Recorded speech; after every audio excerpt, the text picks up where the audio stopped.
Drawing room में उस वक्त एक अहम मौजू पर गर्मा गर्म बहस जारी थी। एक तरफ अब्बा जान कह रहे थे कि उनको छुट्टियां मिल चुकी हैं और दूसरी तरफ उनके दोनों बेटे इम्तिहान देने के बाद नई क्लासेस शुरू होने तक छुट्टियों पर थे। इन छुट्टियों को घर में रहकर नहीं बल्कि किसी बहुत बेहतरीन पुरफजा मुकाम पर गुजारा जाए। शहबाज अहमद का नया असिस्टेंट शहजाद भी कभी कभी उनकी बातों में हिस्सा ले लेता था। उस वक्त ड्राइंग रूम में सबसे ज्यादा आवाज इरशाद की गूंज रही थी। मैं कहता हूँ इन छुट्टियों का घर में रहकर जाया करना बहुत ही बुरा साबित होगा। इरशाद पुरजोर लहजे में बोला।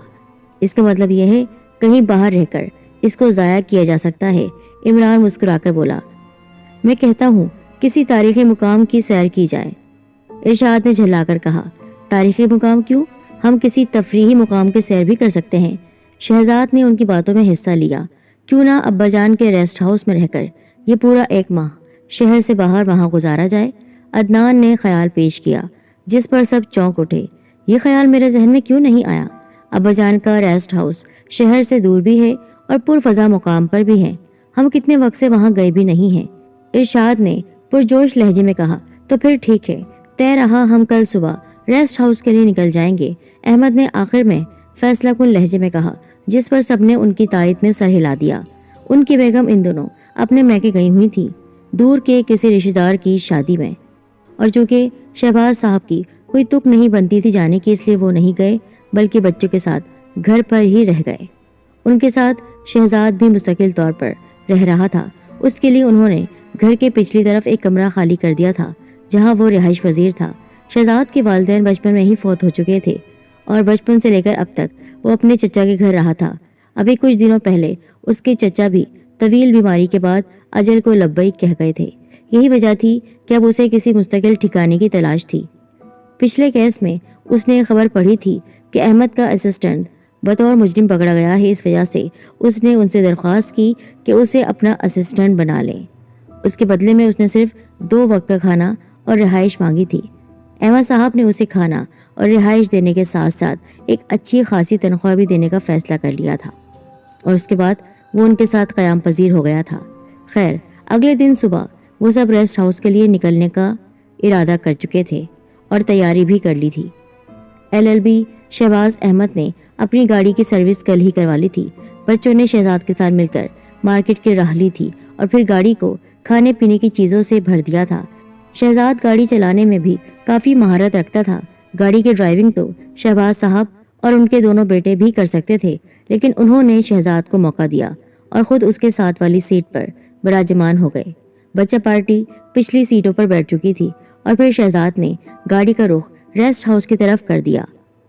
दूसरे ही लम्हे गाड़ी फर्राटे भरती हुई मंजिल की तरफ रवाना हो गई। 15 मिनट के सफर के बाद जंगल शुरू हो गया। तभी इरशाद ने रास्ते में जबान खोली। रेस्ट हाउस की सफाई का भी कुछ इंतजाम किया गया था अब्बाजान। इरशाद ने संजीदा अंदाज में शहबाज अहमद की तरफ देखा। हाँ, वहाँ पर जो गार्ड मौजूद है उसको फ़ोन पर हमने हिदायत दे दी थी। अभी तक वो हैरान और परेशान उसको देख रहे थे। इसमें इतना हैरान होने वाली कौन सी बात है अब्बाजान। इरशाद भी हैरान रह गया। तुम्हारी ज़बान से इस कदर संजीदा सवाल सुनने वाला हैरान तो हो ही जाएगा, उन्होंने मासूमाना अंदाज में कहा, जिस पर गाड़ी में एक कहकहा गूंज उठा। अलबत्ता इरशाद का मुंह बन गया। मैं हर वक्त तो मजाक नहीं करता अब्बाजान, कभी कभी संजीदा भी हो जाता हूँ, इरशाद बुरा मानकर बोला, जिस पर सब एक बार फिर मुस्कुरा दिए। तभी गाड़ी जबरदस्त हिचकोले खाने लगी। वो सब घबरा गए। दूसरे ही लम्हे गाड़ी का रुख जंगल की तरफ हो गया और वो पूरी रफ्तार से घने जंगल के अंदर ही अंदर बढ़ती चली गई। शहजाद ने अपनी पूरी महारत सर्व कर दी थी। उसके चेहरे पर पसीने के कतरे साफ बता रहे थे कि गाड़ी उसके कंट्रोल से बाहर हो चुकी है। और फिर गाड़ी एक दरख्त की सिमत गई और पूरी कुव्वत से दरख्त से टकराने ही लगी थी। तभी शहजाद ने अपनी पूरी कुव्वत से ब्रेक लगा दी। गाड़ी सिर्फ चंद इंच के फासले से दरख्त से दूर रहकर रुक गई थी। ये देखकर उन सब ने सुकून का सांस लिया। आपने पहले ही ब्रेक क्यों नहीं लगाई कि गाड़ी जंगल के अंदर बढ़ती चली जा रही थी, इरशाद ने लरजती आवाज के साथ कहा। पहले ब्रेक का पेडल दबाया था, लेकिन उस वक्त ब्रेक काम नहीं कर रही थी। पेड़ से टकराते वक्त एक बार फिर अपना पूरा जोर ब्रेक के पेडल पर लगाया तो ब्रेक काम कर गया और गाड़ी रुक गई। उन्होंने हाँफते हुए कहा, इस वक्त हम कहाँ हैं? सादिया परेशान होकर बोली, ये तो कोई बहुत गहरा और घना जंगल मालूम होता है। इरफान ने खोए खोए लहजे में कहा, मेरा ख्याल है मैं और शहजाद नीचे उतर कर देखते हैं, अगर कोई खतरा ना हुआ तो तुम लोग भी नीचे उतर जाना। अहमद ने फैसला कुन लहजे में कहा, जिस पर सब बच्चों ने सर हिला दिया। शहजाद और अहमद साहब गाड़ी से नीचे उतर आए। उन्होंने देखा उस वक्त गहरे और तारीक जंगल के दरमियान में खड़े थे। उस जंगल को देखकर वो एक पल के लिए परेशान हो गए। पेड़ों के झुंड ही झुंड नजर आ रहे थे और ऊपर दरख्त के पत्तों ने सूरज की रोशनी को नीचे आने से मुकम्मल तौर पर रोक दिया था।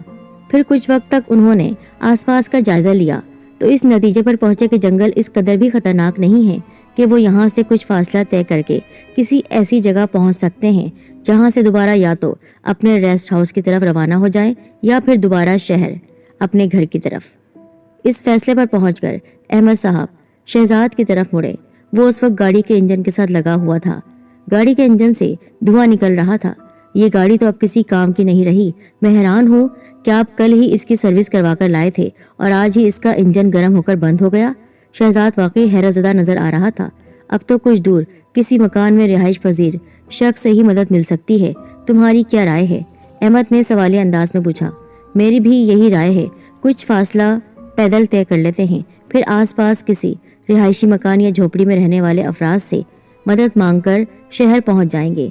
वहां से किसी मैकेनिक को बुलाकर गाड़ी सही करा लेंगे, फिर दोबारा रेस्ट हाउस की तरफ सफर शुरू कर देंगे। शहबाज ने उनके ख्याल की तायद करते हुए कहा। फिर वो दोनों गाड़ी में बैठे इरफान और दूसरे बच्चों को इस फैसले से आगाह करने के लिए गाड़ी के पिछली सीट की खिड़की की तरफ आए, लेकिन तभी उन दोनों को एक जबरदस्त हैरत अंगेज झटका लगा। एक बचकानी सी आवाज ने उन्हें मुखातिब किया था। अंकल, मेरी बात सुने। आवाज किसी बच्ची की मालूम होती थी। शहजाद और शहबाज अहमद हैरान होकर आवाज के सिमत पलटे। एक 15-16 साल की लड़की उन्हें देख रही थी। उसकी तरफ देखकर उन्हें अनजाना सा एहसास हुआ। ना चाहते हुए भी वो दोनों उसकी सिमत बढ़े। उसके पास पहुंचकर अहमद साहब कहने लगे, क्या बात है बेटी, तुम यहाँ इस जंगल में तन्हा क्या कर रही हो? अहमद नरमी से बोले, मेरे माँ बाप यहाँ किसी काम से मुझे साथ लेकर आए थे। मैं उनका हाथ छुड़ाकर गलती से दूसरी तरफ निकल गई और भटक गई। अब मुझे अपने माँ बाप मिल नहीं रहे हैं। आप मेरी मदद कर सकते हैं? लड़की ने सिसकियाँ लेते हुए कहा। वो रो रही थी। अहमद साहब को उस पर बड़ा तरस आ गया। अलबत्ता शहजाद के चेहरे पर उलझन नजर आ रही थी। उसे महसूस हो रहा था कि बच्ची जितनी भोली बन रही है उतनी भोली नहीं है। उसकी आंखों में शहजाद को हैरत अंगेज तौर पर अय्यारी और शैतानियत नजर आ रही थी। अच्छा बेटी, मैं तुम्हारे साथ चलता हूँ। तुम्हारे माँ बाप कहाँ पर थे? अहमद साहब ने तरस खाकर कहा। यहाँ से कुछ फासले पर। मैं भी उसी जगह पर थी, लेकिन अब वो वहाँ नहीं है अंकल। लड़की ने रोते हुए कहा। कोई बात नहीं बेटा, वो भी तुम्हें ढूंढते हुए वहीं कहीं गए होंगे। आओ, हम तुम्हारे साथ उन्हें तलाश करते हैं। अहमद साहब ने उसे दिलासा दिया और शहजाद को साथ लेकर उसके पीछे पीछे चलने लगे। लेकिन बच्चे गाड़ी में रह गए हैं। शहजाद ने शहबाज अहमद को एहसास दिलाया। कोई बात नहीं, इस बच्ची के माँ बाप मिल जाएंगे तो हम वापस यहाँ आ जाएंगे, उन्होंने लापरवाही से कहा। और वैसे भी बच्चे कोई छोटे नहीं हैं, हमारे बड़े हैं, समझदार हैं। शहजाद मजबूरन अहमद के साथ चलने लगा। उसे लड़की की आंखों में कोई बहुत ही गहरी साजिश चलती हुई नजर आ रही थी, लेकिन फिर भी वो बेबसी से अहमद के पीछे चल रहा था। थोड़ा दूर चलकर लड़की रुक गई और फिर अजीब से लहजे में कहने लगी, अब आप वापस जा सकते हैं। मुझे आपकी मदद की जरूरत नहीं है, कोई मदद नहीं चाहिए, लड़की ने सफाक लहजे में कहा, जिस पर वो दोनों हैरान रह गए। अहमद और शहजाद ने हैरानगी के आलम में एक दूसरे की तरफ देखा। फिर दोनों ने वापस नजरें जैसे ही घुमाई उस लड़की की तरफ जब वो देखने ही वाले थे, उसी लम्हे उनको जबरदस्त किस्म का झटका लगा। दोनों धक से रह गए। अपनी आंखों पर यकीन नहीं आ रहा था। वो लड़की अब वहां मौजूद नहीं थी। वो कुछ पल में वहां से गायब हो चुकी थी। तभी अहमद को एक जबरदस्त किस्म का झटका लगा। उन्हें फौरन अपनी गलती का एहसास हुआ और वो अपनी गाड़ी के सिम दौड़ पड़े। शहजाद भी समझ गया था कि क्या मामला है। दूसरे ही लम्हे वो भी उनके पीछे भागा। दोनों आगे पीछे दौड़ते हुए गाड़ी की तरफ आए। उन दोनों का सांस फूल चुका था और दिल की धड़कन की रफ्तार कई गुना बढ़ चुकी थी। हैरत और खौफ के मिले जुले जज्बात ने उन्हें पूरी तरह से जकड़ रखा था। फिर दोनों ने एक साथ गाड़ी की खिड़की से गाड़ी के अंदर झांका। अगले ही लम्हे उनके जिस्मों में सनसनी की एक लहर दौड़ गई। चेहरे का रंग दूध की तरह सफेद पड़ गया था और उन दोनों की आंखों में बेपनाह खौफ नजर आने लगा। गाड़ी के अंदर कोई भी नहीं था। इरफान और दूसरे बच्चे वहां से गायब थे। अहमद साहब खोए खोए अंदाज में पिछली सीट को देखने लगे, जहां अभी कुछ देर पहले वो अपने बच्चों को छोड़कर गए थे। उनकी आंखों में नदामत और हसरत साफ देखी जा सकती थी। शहजाद भी परेशानी के आलम में उन्हें देख रहा था। तभी अहमद सीधे होकर खड़े हो गए और शहजाद को खौफजदा अंदाज में देखने लगे। अगले ही लम्हे उन दोनों के मुंह से एक साथ निकला, वो लड़की कौन थी? खौफ ही खौफ उनकी आंखों में नजर आने लगा और उन्हें अपने जिस्मों से जान निकलती हुई महसूस हुई। अब यहाँ सुनिए हुआ क्या था। शहबाज अहमद और शहजाद को गाड़ी से नीचे उतरे काफी देर हो गई थी। वो सब बच्चे बेचैनी से उनका इंतजार कर रहे थे। काफी देर बाद भी वो दोनों वापस नहीं आए तो इरफान और दूसरे फिक्रमंद हो गए। ऐसे में इरशाद झल्लाकर चीखते हुए कहने लगा, अब्बा जान भी अजीब फैसला सुना देते हैं। हमें यहाँ अकेला छोड़कर वो खुद गाड़ी के नीचे उतर गए हैं और अब तक वापस नहीं आए हैं। ऐसे कैसे गाड़ी खराब हो सकती है? और अगर खराब हुई है तो हमें आकर फौरन बताते क्यों नहीं है? मुझे तो अब्बा जान और शहजाद भाई कहीं नजर नहीं आ रहे हैं। आखिर वो कहाँ चले गए हैं? सादिया ने गाड़ी के अगले शीशे से इधर उधर झांकते हुए परेशानी के आलम में कहा, शहजाद भाई भी कमाल के हैं। अब्बा जान के साथ जाकर वो ये साबित करना चाहते हैं कि अब अब्बा जान को हमारी नहीं उनकी जरूरत है, लिहाजा हम अब अब्बा जान के किसी काम के नहीं। इरशाद ने जल भून कर कहा। आखिरी जुमले में हम के बजाय मैं कह देते तो जुमला किस कदर खूबसूरत मालूम होता, यानी मैं अब्बा जान के किसी काम का नहीं हूँ। इमरान ने इरशाद की तरफ मुस्कुराकर देखा। ये जुमला तुम पर फिट होता है, मुझ पर नहीं, और ये बात कहकर तुमने अपने बड़े भाई की बेइज्जती की है, लिहाजा अब तुम मुझसे माफी मांगो। इरशाद ने मुतालबा किया। ठीक है, आज जल्दी सो जाना, ख्वाब में माफी मांग लूंगा। इमरान ने मजाक उड़ाने वाले अंदाज में कहा, मैं कहती हूँ चुप हो जाओ, ये वक्त मजाक का नहीं है। अब्बा जान और शहजाद भाई को गए हुए काफी वक्त हो गया है, अब हमें हाथ पर हाथ धरे नहीं बैठे रहना चाहिए। वो बहुत फिक्रमंद थी। तुम ठीक कहती हो, इन लोगों को यहाँ बातें बनाने दो। तुम और मैं अब्बा जान और शहजाद भाई को देखते हैं कि वो इतनी देर के बाद भी वापस गाड़ी में क्यों नहीं आए। इरफान ने झुंझुलाकर कहा और सादिया को लेकर गाड़ी से नीचे उतर गया। उसके जाने के बाद इरशाद भी गसीले अंदाज में कहने लगा, मैं इस कदर भी सुस्त और कामचोर नहीं हूँ कि जितना तुम सब ख्याल करते हो। मैं भी अब्बा जान और भाई की तलाश में जा रहा हूँ। ये कहते हुए उसने गाड़ी का दरवाजा खोला और नीचे उतर गया। उसके पीछे अदनान और इमरान ने भी नीचे उतरने में देर नहीं लगाई। बाहर निकलकर उन्होंने देखा कि सादिया और इरफान पागलों की तरह इधर उधर देख रहे हैं। उनको उस हालत में देखकर वो तीनों हैरान हुए बगैर नहीं रह सके। क्या हो गया है तुम दोनों को? अब्बा जान, शहजाद भाई कहाँ हैं? इरशाद ने हैरानगी के आलम में कहा, पता नहीं, वो दोनों कहीं भी नजर नहीं आ रहे हैं। इस कदर जल्दी वो हम लोगों को इस घने और खतरनाक जंगल के दरमियान छोड़कर कहाँ जा सकते हैं? सादिया तकरीबन रोते हुए बोली। इरशाद के माथे पर शिकने उभर आई। उसे अब समझ आ गया था कि मामला इतना सुलझा हुआ नहीं है जितना वो समझ रहा है। उस जंगल के दरख्त के पत्ते काफी ऊपर तक फैले हुए हैं, जिसकी वजह से सूरज की रोशनी नीचे नहीं पड़ रही है और नीचे काफी तारीकी है। उसके बाद अब जैसे जैसे सूरज गुरूब होने की तरफ जाएगा, तारीकी में इजाफा ही होता जाएगा और इन हालात में वो किसी वहशी दरिंदे या जहरीले जानवर का भी शिकार बन सकते हैं। इन सब बातों को सोचकर वो एक लम्हे के लिए कांप सा गया। फिर उसने अपने आप को संभाला। उसे घबराने के बजाय सादिया को तसल्ली देनी थी, जिसके आंसू उन सबको कमजोर कर रहे थे। अब्बा जान, शहजाद भाई, इरशाद पूरी कुव्वत से चिल्लाया, लेकिन उसकी आवाज दूर कहीं जाकर खत्म हो गई। उसकी आवाज के जवाब में सिर्फ परिंदों की चहचहाने की आवाज सुनाई दी। शहबाज अहमद और शहजाद की तरफ से कोई जवाब नहीं मिला था। इरशाद का हलक खौफ की वजह से खुश्क होने लगा। उसने बड़ी मुश्किल से थूक निकला और एक बार फिर आवाज लगाई, लेकिन इस बार भी कोई जवाब नहीं मिला। अब तो इरशाद पागलों की तरह चिल्लाने लगा और फिर उसकी आवाज हल्की होती गई। अब उसकी हलक से आवाज के बजाय घुटी घुटी चीखें निकलने लगी और फिर उसका दम घुटने लगा। सांस लेने में दुश्वारी होने लगी। वो मुंह खोलकर सांसें लेने लगा। दूसरे उसकी अजीब सी कैफियत देखकर हैरान रह गए। इरशाद का सर चकरा रहा था। अचानक वो लड़खड़ाकर गिर गया और फिर सीधा जमीन की तरफ आया। इरफान ने फौरन आगे बढ़कर उसे संभालना चाहा, लेकिन वो भी मुंह के बल जमीन पर गिरा। बाकियों के साथ भी कुछ मुख्तलिफ नहीं हुआ। उन सबकी आंखों के आगे अंधेरा छाने लगा।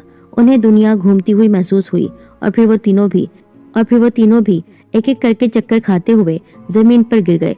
तभी एक आवाज उनके कानों में गूंजी। अब उनके वालिद उन्हें जिंदगी भर भी तलाश करें तब भी वो अपने होनहार और फर्माबरदार बच्चों का चेहरा कभी नहीं देख पाएंगे, कभी नहीं। एक खिलखिलाकर हंसती हुई लड़की की आवाज उनके कानों से टकराई और फिर उन सबके जहन तारीकी में डूब गए। इरशाद की अचानक आंख खुली तो उसने अपने आप को जंगल के एक सुनसान हिस्से में पाया। उसने आसपास नजर दौड़ाई तो उसे कोई भी नजर नहीं आया। वो उस वक्त बिल्कुल तन्हा था। उसे उठने की कोशिश करनी थी लेकिन वो उठ नहीं पा रहा था। आखिर जमीन का सहारा लेकर काफी मुश्किल से उठ खड़ा हुआ। उसने घड़ी देखी तो उसके जिस्म में सनसनी की एक लहर दौड़ गई। शाम के 5 बज चुके थे। वो सुबह के वक्त रेस्ट हाउस के लिए निकले थे और अब शाम हो चुकी थी। वो पूरा दिन बेहोश रहा था। न जाने दूसरों के साथ क्या हालात पेश आए थे।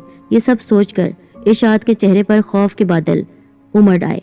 उसे डर था कि जैसे जैसे रात की स्याही गहरी हो गई, सांप और दूसरे जहरीले जानवर उसे एक पल में अपना शिकार बना सकते हैं। और उस वक्त खुद को बिल्कुल तन्हा महसूस कर रहा था वो। लेकिन इन हालात में भी वो शौकी से बाज नहीं आया और शेर पढ़ने लगा। सामान बांध लिया है मैंने, अब बताओ गालिब। सामान बांध लिया है मैंने, अब बताओ गालिब। कहाँ रहते हैं वो लोग जो कहीं के नहीं रहते। इरशाद ने खुद से बातें करते हुए कहा। फिर उसने मुस्कुराकर खुद को झटका और आखिर अल्लाह ताला का नाम लेकर चंद कदम चलने की ठानी। अंधेरा बढ़ता जा रहा था और इरशाद खुद को बड़ी मुश्किल से संभालते हुए चल रहा था। कुछ वक्त में उनके हालात किस कदर पलटी खा गए थे। वो तो आज सुबह तफरी की गर्ज से रेस्ट हाउस के लिए निकले थे, लेकिन रास्ते में ही उनकी ये तफरी एक सनसनीखेज हादसे का रुख इख्तियार कर गई थी। उसे कुछ पता ही नहीं था कि उसके भाई और उसके अब्बा जान, उसकी बहन कहाँ है। शहजाद भी अहमद साहब के साथ गाड़ी से उतरा था और फिर न जाने कहाँ चला गया। उनके साथ पलटकर वापस आया ही नहीं। इन सोचों के समंदर को साथ लिए सुल्तान के लिए एक एक कदम उठाना भारी पड़ रहा था। कमजोरी ने उसे अंदर तक खोखला कर दिया था। उसे समझ नहीं आ रहा था कि वो अचानक बेहोश कैसे हो गया था। बेहोश होने से पहले उसे किसी लड़की के जहरीली हंसी के साथ अदा किए गए वो जुमले भी याद आ गए और उन जुमलों का ख्याल आते ही उसके जिस्म में दर्द की एक लहर दौड़ गई, खौफ की लहर। अभी वो थोड़ा सा ही फासला तय कर पाया था कि कमजोरी ने उसके कदम उठाने की ताकत भी छीन ली। वो कदम उठाने की पूरी कोशिश करने लगा लेकिन आखिरकार कमजोरी की वजह से ज्यादा देर चल नहीं सका और एक पेड़ के नीचे बैठ गया। ये पेड़ काफी घना और सायादार था। यहाँ उसने राहत महसूस की, सुकून मिल रहा था। सूरज गुरूब होने का वक्त था और रात की तारीकी आसमान पर छा रही थी। इन हालात में वो बेबसी के आलम में दरख्त के नीचे बैठा हाथ मल रहा था। लेकिन अभी वो कुछ देर ही आराम कर पाया था। एक जबरदस्त दहाड़ की आवाज सुनी। दहाड़ सुनकर उसका चेहरा एकदम सफेद हो गया। ये दहाड़ और ये गूंज शेर के अलावा किसी और की नहीं थी। अब उसे अपनी मौत चंद कदम के फासले पर नजर आ रही थी क्योंकि शेर की दहाड़ ज्यादा दूर नहीं थी। उसके चेहरे का रंग जर्द पड़ गया था, हलक खुश्क होने लगा था। तभी शेर की एक बार फिर गूंजदार आवाज उसे सुनाई दी, लेकिन इस बार शेर की आवाज काफी करीब से आती हुई मालूम हुई थी। दूसरे ही लम्हे उसका रंग उड़ गया। वो फौरन उछलकर खड़ा हो गया और छुपने की जगह ढूंढने लगा। अभी वो इधर उधर देख ही रहा था कि एक 6 फीट ऊंचे और 2 फीट चौड़े जानवर की सांस लेने की आवाज ने उसके रोंगटे खड़े कर दिए। इरशाद ने हिम्मत करके सामने देखा तो उसका चेहरा एक बार फिर सफेद हो गया। एक लम्हे में उसकी सिट्टी गुम हो गई, होश उड़ गए थे। सामने एक भूरे बालों वाला जर्द रंग का शेर उसे बुरी तरह से घूर रहा था। उसकी आंखों में भूख और पंजों में शिकार की हसरत उसे साफ बता रही थी कि अब वो उसे अपना शिकार बनाने के लिए एक लम्हा भी देर नहीं करेगा। इरशाद अभी बदहवासी के आलम में अपने बचाव की तदबीर सोच ही रहा था कि शेर ने एक जस्त लगाई, छलांग लगाई और उसके ऊपर आ पड़ा। लेकिन इरशाद भी उसके लिए तरने वाला साबित नहीं हुआ। उसकी छलांग लगाते ही इरशाद ने मुखालिफ सिमत छलांग लगा दी और शेर से सिर्फ चंद इंच के फासले से दूसरी तरफ निकल गया। शेर वापस पलटा और घुर्राते हुए इरशाद की आंखों में आंखें डाल दी। शायद वो समझ गया था कि मुकाबला किसी आम लड़के से नहीं बल्कि काफी चुस्त और फुर्तीले लड़के से है जो एक लम्हे में उसका शिकार नहीं बनेगा। शेर ने इस बार छलांग लगाने के बजाय कदम उठाना शुरू कर दिए और एक एक कदम चलता हुआ इरशाद के करीब आने लगा। ارشاد پیچھے ہٹتا چلا گیا، لیکن اس کی رفتار شیر کی رفتار سے کافی کم تھی۔ نتیجہ یہ ہوا کہ شیر جلد ہی اس کے بہت قریب پہنچ گیا۔ اس بار اس نے ارشاد کی طرف پوری طرح احتیاط کے ساتھ حملہ کیا۔ آخری لمحے میں ارشاد زمین پر لیٹ کر لوٹ لگا گیا اور قلابازیاں کھاتے ہوئے دوسری طرف نکل گیا۔ شیر اپنے ہی جھونکے میں ایک درخت سے جا ٹکرایا اور اس کے منہ سے گھٹی گھٹی چیخ نکلنے لگی۔ اب شیر دھاڑتے ہوئے دوبارہ سیدھا ہوا۔ اس بار وہ زخمی دکھائی دے رہا تھا۔ اس کی آنکھوں میں غصہ نظر آ رہا تھا، شدید غصہ، جیسے وہ ارشاد کو کچا چبا جانا چاہتا ہو۔ دوسرے ہی لمحے شیر نے ارشاد کو موقع نہ دے کر اسے پوری طرح اپنی گرفت میں لینے کے لیے تاک لگا کر چھلانگ لگائی۔ اس بار ارشاد شیر کے حملے سے بچ نہیں سکا اور نتیجے کے طور پر ارشاد شیر کے پنجوں میں تھا۔ شیر نے ایک زبردست دھاڑ لگائی اور اس کے سینے پر پاؤں رکھ کر اسے ایک نوالے کی طرح اپنے منہ کے سامنے لے آیا۔ ارشاد کو اب اپنی موت یقینی معلوم ہو گئی تھی۔ اس نے کلمہ طیبہ کا ورد شروع کر دیا۔ تبھی اس کے منہ سے ایک گھٹی گھٹی چیخ نکلی۔ اسے شیر کے پنجے اپنے سینے میں گھستے ہوئے محسوس ہوئے تھے۔ ارشاد اس وقت زندگی اور موت کی کشمکش میں تھا۔ شیر کے پنجے اس کے سینے میں گھستے جا رہے تھے، اس کے منہ سے دبی دبی چیخیں نکل رہی تھی۔ تبھی شیر نے ایک زبردست گونجدار آواز لگائی اور اسے چیر پھاڑنے کے لیے بڑھا، لیکن اسی وقت شیر کے منہ سے ایک دلدوز اور درد بھری غراہٹ نکلی، جیسے بہت تکلیف میں ہو۔